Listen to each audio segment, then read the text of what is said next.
Nakaliang jonga di sana Pynrem jori untuk jong kondisi West Karbi Anglong ba ke Khanduli ka hapo ka asam. Chief Executive Member ke Jhadc Hills Autonomous District Council uba Thombor Shiwan haka arpasau terik uyayong ula Pynrem jori ki Jingkam ke Deputy Commissioner ke West Karbi Anglong kabakam baka Shnong Khanduli kahap hapo ka jingpet ke jela asam uba Thombor ula keno baki Jingkam balakam daka DC ke West Karbi Anglong kilong ki baklem nongrem namar katkom ka jingong jungu ke Shnong Khanduli kahap hapo ka jela Mikalaya namar hadu menta ka GHADC kadang a yaki certificate Jing sisa pi katum ke jing expectation jong ni haba udisi jong ke West Kaintil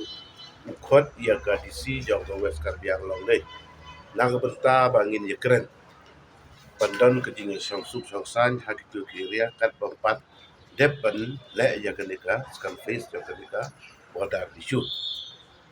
Henry kalong pun ban kum ke jingwan ai ding ya ka Shnong Khanduli ba ka tu ka DC jong ka West Karbi Anglong ka keren me ka ong ba ka Khanduli ka hapo ko ka sambi tarang to ngi hina ka liang jong ngi kum ka district council ni pun sisa ba ni pun scam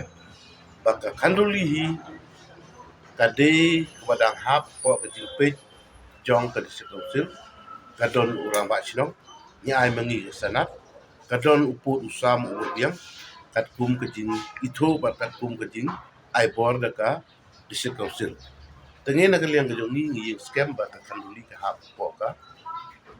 Makhalaya ba po ke jing pe jong ka district council pan nak liang jonga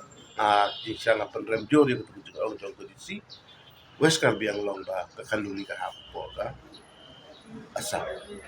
Ka Deputy Commissioner ka West Karbi Anglong District ka Krishna Barua kalakam baka Shnong Khanduli kahap hapo ka jela Assam katkum ki kot kisla ki badan baka Karbi Anglong Autonomous District Council kumban chupin kan mau de kispa ngot kinong shong Shnong na Khanduli haka khasan terik uyayong kilaweng no yaka signboard bala penyeng na katanat forest jangka ki AAC banshna yaka jaka lum khajna ha Khanduli